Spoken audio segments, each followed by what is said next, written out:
എന്റെ പൊന്നു റാണി, അറിഞ്ഞൂടാത്ത പണി കയറി ഏക്കരുതേ. നിനക്ക് കൊളുന്തുന്നുള്ള അറിഞ്ഞൂടാ, പക്ഷെ ഈ തേയിലെന്നുള്ളത് ഒഴിച്ച് ബാക്കിയല്ല എനിക്കറിയാം. ശരി, എങ്കിൽ പോയി ഏലം പറയും. ഏലം നുള്ളുന്ന ഒഴിച്ച് ബാക്കിയല്ല എനിക്കറിയാം. എങ്കിൽ പിന്നെ ഒരു കാര്യം ചെയ്യും, കുരുമുളക് പറിക്കടുത്ത് പോ.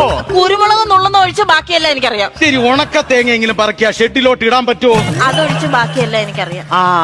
ഇതിൽ നിന്ന് എനിക്കൊരു കാര്യം മനസ്സിലായി. നിനക്ക് ഇങ്ങനെ പറയാനേ അറിയാവൂ, മനസ്സിലായോ? കേറി വന്നോളും. രമേശ ഉച്ചക്കല്ലേ മിഷൻ വാളും കൊണ്ട് വരുമെന്ന് പറഞ്ഞു. മിഷൻ വാളല്ല, ഞാൻ സങ്കടപ്പെട്ട് കരഞ്ഞതാ. നിന്റെ ഈ മിഷനിൽ നിന്നാണ് വന്നത്. അത് ശരി. പിന്നെ ഒരു കാര്യം ഞാൻ പറയാം. അപ്പുറത്തെ ബ്ലോക്കില് 56-ാമത്തെ ബ്ലോക്കില് രമണിയും ശാന്തയും മറ്റവരെയൊക്കെ ഞാൻ അങ്ങ് പറഞ്ഞു വിട്ടിട്ട് നിന്നെ ഈ ബ്ലോക്കിൽ ഒറ്റയ്ക്ക് നിർത്തി എന്തിനാണെന്ന് അറിയാം? എന്തിനാ? എനിക്ക് നിന്റെ അടുത്ത് ചെറിയൊരു സോഫ്റ്റ് കോർണർ ഉണ്ട്. എന്നാ ഇത് കഴിച്ചിട്ടാവും ബാക്കി. എന്തോന്ന്? പോപ്കോൺ. പോപ്കോൺ അല്ല, സോഫ്റ്റ് കോർണർ ഉണ്ടെന്ന്.